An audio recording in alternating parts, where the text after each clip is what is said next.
Wall Street rallying Tuesday, erasing Monday's losses. Right now, the S&P 500 up 1.6% after the Trump administration decided to delay the imposition of 10% tariffs on some Chinese goods. So will this rally turn the tide? Well, great person to ask is Randy Watts. He's Chief Market Strategist at William O'Neill & Company. Welcome back, Randy. Thanks. So the note you issued on Friday said the U.S. is in a rally attempt right now.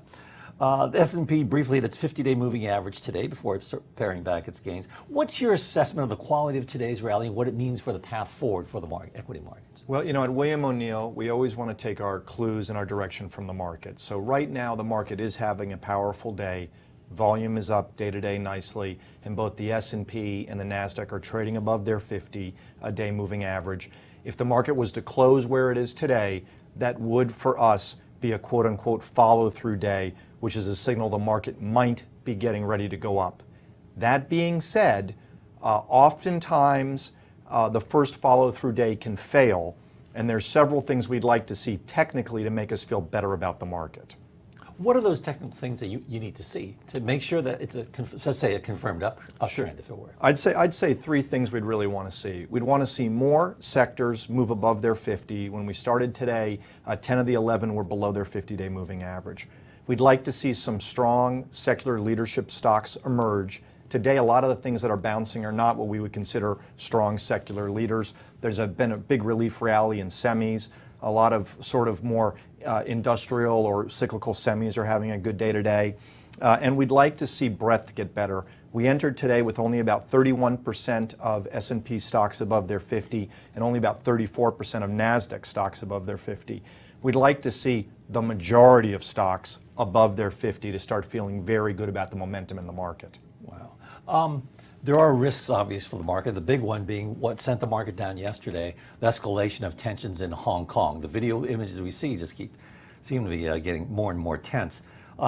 Could a further escalation of the situation in Hong Kong derail any thoughts of a rally this year? I'd say Hong Kong is getting worse. I think it's very troubling. You know, as we talked before we came on, the Chinese have got some troops massing in Shenzhen, which is just over the border from Hong Kong, possibly to come in to try to contain the situation. If Hong Kong was to escalate and get worse, I think that's negative for two reasons. One is Hong Kong is a major developed world market. It's highly tied into the international commerce system, so that would have an effect. And second, it's hard to see the Trump administration rewarding China with a trade deal if the situation in Hong Kong gets worse. And as for the trade deal, that just sparked today's rally. It is the delay of an imposition of 10% tariffs on certain goods, which are the sensitive ones, such as laptop computers, cell phones, what have you. But that still means that the rest of the tariffs are set to take effect in September.